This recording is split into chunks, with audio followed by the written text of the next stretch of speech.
Tribal balance ब्लकखौ बिटिसिआ बानायाखै, ट्राइबेलफ्रा बानायनानै लायाखै।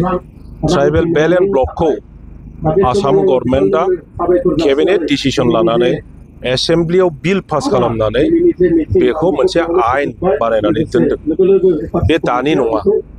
बेनि उनावहाय गोलाव बोसोर आन्दोलननि दारैहाय बिटिसि सृष्टि जादों आरो बिटिसिखौ भारत सरकार, आसाम सरकारा गनायनानै भारत सरकारा संबिधानखौ एमेन्डमेन्ट खालामनानै, कन्स्टिटिउसनेल एमेन्डमेन्ट खालामनानै बिटिसिखौ 6 शेड्यूलाव सोनानै होदों।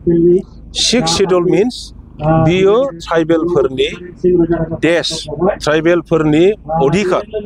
बाहाय हायानो जाथों, साख्रि बाख्रियानो जाथों, पलिटिकल रिप्रेजेन्टेशनानो जाथों, बा ओनसोलाव थानाय जेसेबां सम्पति रिसोर्सेस दङ बेनि बिगोमाया ट्राइबेलासो जायो। दिनै मेघालयआव मोनथाम 6 शेड्यूल दङ, गार' हिल्स, जयन्तिया हिल्स आरो खासि हिल्स। आसामाव दस्रा मोननै दङ, डिमा हासाव आरो कार्बि आंलं। जोंहा त्रिपुरायाव मोनसे दङ, त्रिपुरा ट्राइबेल काउन्सिल। बेनिफ्राय मिज'रामाव मोनथाम दङ, लाई, माराक, चाकमा। गासैबो 6 शेड्यूलनि सिङाव। आरो बे 6 शेड्यूलनि सिङाव जानायखाय बैफ्रावहाय हानि अधिकार, आं दहाय बुंनाय रिसोर्सनि अधिकार, साख्रिनि अधिकार, पलिटिकल रिप्रेजेन्टेशननि अधिकारा खालि ट्राइबेलफोरनिल'। दा जोंनि बड'लेण्डआव कन्स्टिटिउसन एमेन्डमेन्ट खालामनानै बेवहाय ट्राइबेल आरो नन ट्राइबेलफोरनि जि निड्स एन्ड एसपिरेशन बेखौ मिट खालामनो थाखाय बे रोखोमै कन्स्टिटिउसनखौ एमेन्डमेन्ट खालामनाय जादों आरो क्षमताखौ बिटिसिआव हस्तान्तर खालामनानै हरदों। आरो बेखौ आसाम गभर्नमेन्टआ जेब्ला कन्स्टिटिउसनाव सोखांबाय, बेनि उनावहाय आसाम गभर्नमेन्टआ अफिस मेम'रेन्डाम, गेजेट नटिफिकेशन खालामनानै 40टा डिपार्टमेन्टजों लोगोसे साख्रि बाख्रिया बोरै जागोन, हा हुनि आयेना बोरै जागोन, बेखौ आसाम गभर्नमेन्टआ नटिफिकेशन खालामनानै बिटिसिनो क्षमताखौ हरदों। जों बानायनानै लायाखै, बिटिसिआ बानायनानै लायाखै, गोदान आयेन बानायनानै लायाखै। बियो ट्राइबेलफोरनि, जुदि बियो अपराधब्ला बे अपराधखौ ट्राइबेल मानसिया खालामाखै, बिटिसिआ खालामाखै, बर'आ खालामाखै। बे आयेनसो।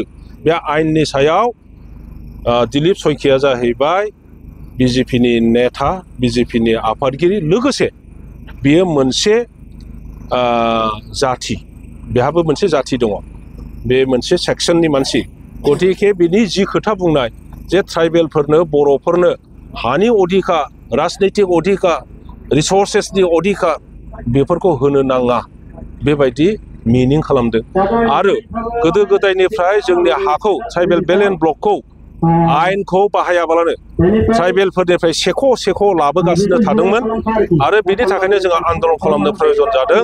बेनि थाखायनो ट्राइबेल संघ, मोनसे संघ दानानै माने प्रटेस्ट खालामबोनो प्रयोजन जादों। बेनि थाखायनो मोनफ्रोमबो ट्राइबेल गस्टिनि छात्रफ्रा छात्र संगठन दानानै प्रटेस्ट खालामबोनो प्रयोजन जादों। आरो बिभिन्न सामाजिक, राजनैतिक ट्राइबेल लीग, राजनैतिक दलनिफ्राय आरम्भ खालामनानै बे दलफोरनि दारैहाय राजनैतिक भाबै बिनि एगेइन्स्टै प्रटेस्ट खालामबोनो प्रयोजन जादों।